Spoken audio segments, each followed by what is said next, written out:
Hi, my name is Jim Pettry. I work with Bowling Motor and RV in Ottumwa, Iowa. I've been doing this for 30 years.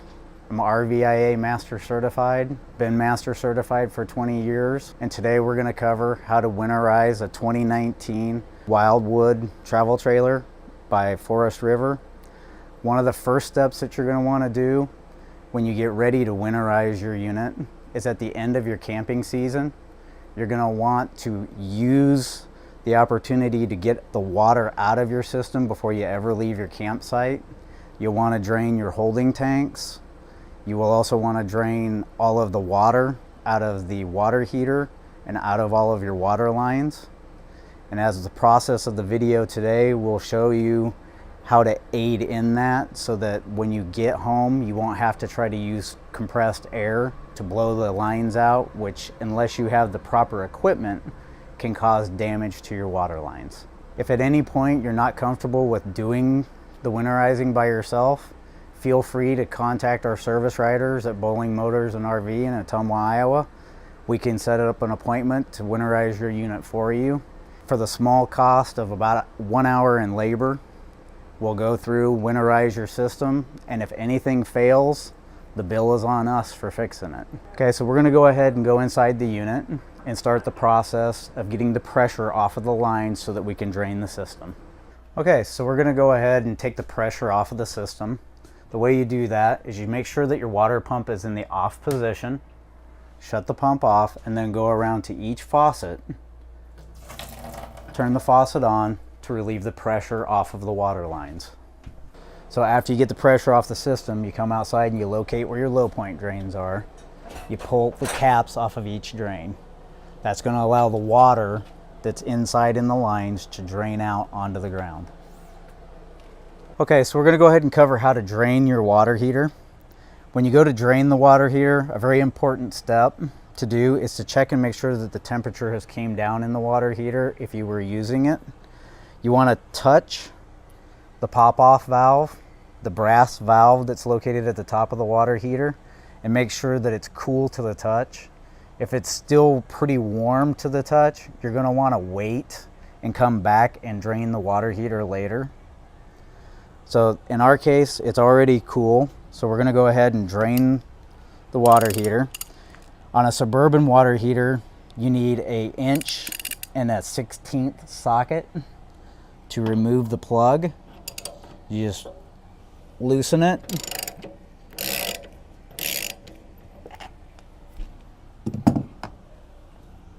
Don't pull it out all the way. If you pull it out all the way, you're going to get a huge gush of water coming out. Just let it kind of sit there and almost like burp itself. Close the door to avoid the splatter. And when the water is all done coming out of the bottom of the door, you can come back to the water heater, check the anode rod that's in the water heater on a Suburban water heater. The center core of it should not be fully exposed. There should still be some aluminum pieces left around the steel core. Suburban water heater has a steel lined tank.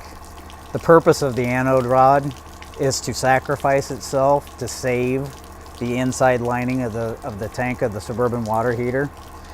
The anode rod usually only has to be replaced every 2 to 3 seasons. There are some locations, if you're down south, where the water is harder than what it is in the northern half of the United States, and it might require more frequent change.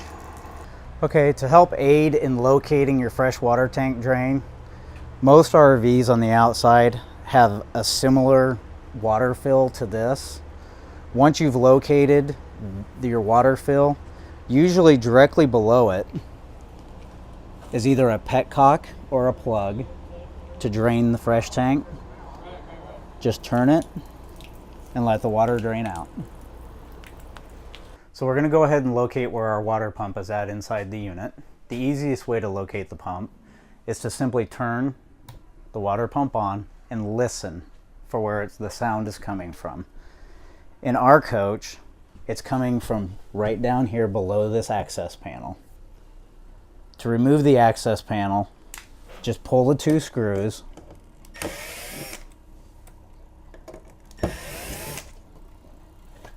take the panel off, set it in the screws aside, pull the drawers out above it,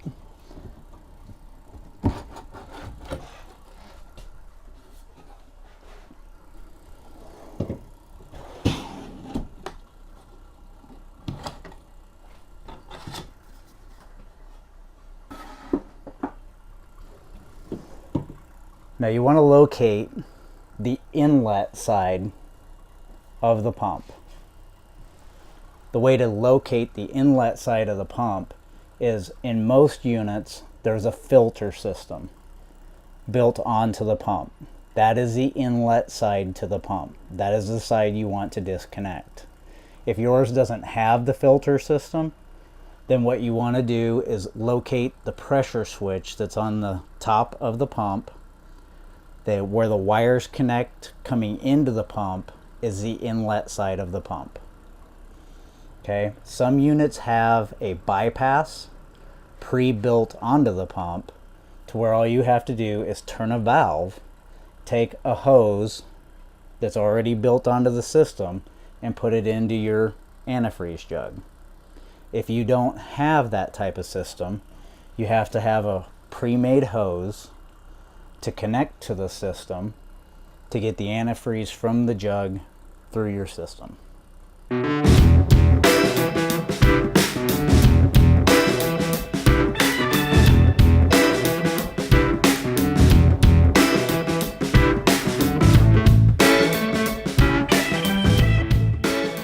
So after you got connected to the water pump, you're going to want to find your water heater.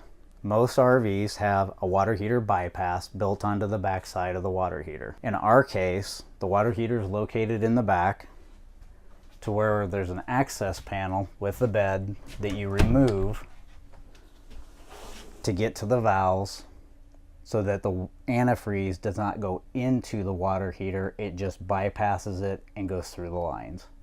Once you locate the back side of your water heater, you're going to find either 2 or 3 valves.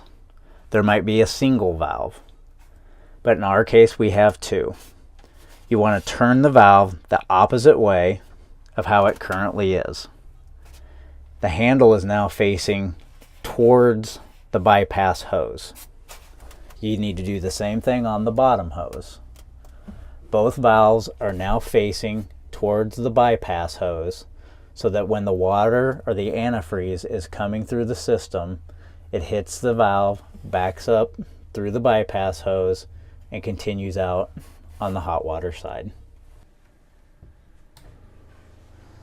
So with the pump on and the system under pressure, you just go around to each side of the faucet, hot and cold. We're going to start off on the hot, open it up, let it run until we have nothing but pink antifreeze coming out. Let it run for 2 to 3 seconds on each side, hot and cold.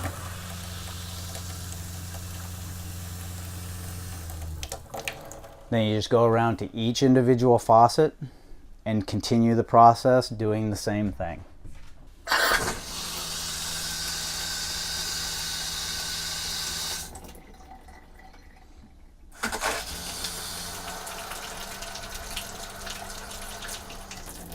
Now on the shower, you want to make sure to take your shower hose, turn one side on it, doesn't matter which, pull up on my diverter, and run it until you get antifreeze out of the shower head.